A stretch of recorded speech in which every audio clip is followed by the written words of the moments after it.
Mushrooms and black olives with extra cheese and garlic crust. The one order would begin my down spiral into a madness that I cannot even begin to understand. I think I've awoken something evil that's haunting my home. I live with two wonderful people. We rent an exquisite house together in Princeton. The extraordinary is made up of beautiful tan stones, and then inside is like walking right into heaven, if heaven had a tile flooring.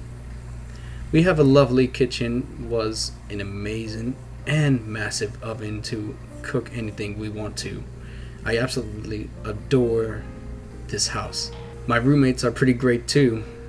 There's Mando, the football fanatic and strength of a bear, and Enos, who might be a little out of there mentally, but deep down has a heart of gold. We aren't normally all together on a Saturday night, but when we are, it's a lot of fun. Video game marathons, beer, and of course, pizza. You can never have a party without pizza, right? A couple of days ago, just over this weekend, we all decided to go ahead and order a pizza. I'm still paying the consequences for this decision. I wanted to order our usual Papa John's, but Enos insisted. In fact, he practically begged that we get something else. I told him that Domino's and Pizza Hut were also options, and he looked at me with a blank expression. He wanted something classy, something that didn't make his stomach hurt later. I said he was free to suggest any place he knew of. He pulled out a phone book and slammed it on the table. He began his journey flipping through the pages. I was in the middle of destroying Mando in a heated round of Super Smash Bros.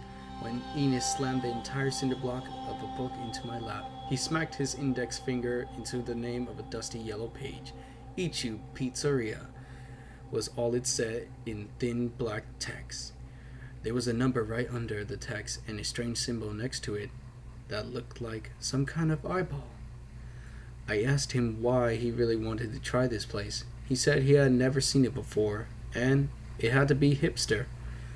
I rolled my eyes and asked what pizza the guys wanted, and as I dialed the number, they wanted the same pizza we get every time.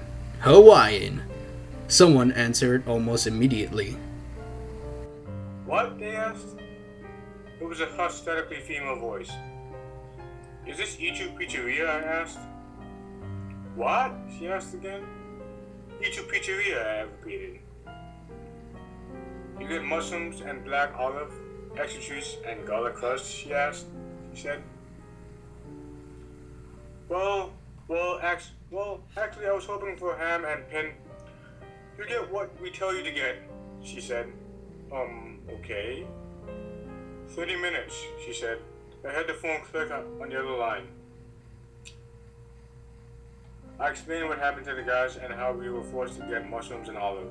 They didn't seem to care at all. We continued playing video games, but every 10 minutes I'd get a call. Hello, I said. 20 minutes. She said the first time. The second time she said 10. Then we heard a knocking at the door. I was the one who went there to answer it. While Mando and Enos stayed glued to the games. I opened the door to see a short boy, no more than 10 or 11 years old. At the door holding our pizza, he had an extremely pale face, black eyes, and the creepiest, most forced smile I've ever seen. He just handed it to me. Thank you. Do you need to sign anything? I asked. Well, it said, but asked. Tip. He held out his hand. Oh shit, I reached into my back pocket. I won't have any cash. Sorry, buddy. I slammed the door in his face. I felt bad about doing that, but I didn't believe in tipping. I'm already paying for pizza. I gotta pay some driver too. No way. I opened the box, and it smelled like rotten eggs and dead chickens. Oh dear Lord, man, Mondo said across the room. Enos, was that you? It's a pizza. It's a fucking pizza, I said. I slid into the garbage can. No way we're eating that. Papa John's then? Enos asked. Yeah, Papa John's. And I'll answer the door this time. Mondo said, I don't want you sniffing another poor delivery boy. Or whatever, Mondo. You don't deserve the money and you know it. I said. You just shook his head. I went to bed that night, tired and ready to hit the bed. I connected my phone to my charger and rested it on the nightstand next to my bed. I closed my eyes and started thinking of good things. When my ringtone blasted off, I groaned and grabbed the phone and I answered it. You tip now. It was the lady from the Ichu Pizzeria. Oh, look, lady. I don't know where you're from, but tipping is optional here in the United States, I said. Either way, you pay, she said. She hung up. I brushed it off and went back to sleep. When I woke up the next morning, I rushed down the stairs to begin our morning video game session, but Mondo and Ines weren't downstairs there. Typically of Ines to sleep in late, but Mondo was always up at the crack of dawn. He was raised in a military family. I ran back upstairs to go wake him up, but when I burst into his room, he was gone. Everything was neat and tidy. His bed was made. I just figured he had an errand to run that morning. I walked out the door to get the newspaper and something right on our porch step. It was a flat, square box with the word Ichu across it. I picked it up. It was still warm. I figured that this must be their apology for calling me late at night to complain about my lack of a tip.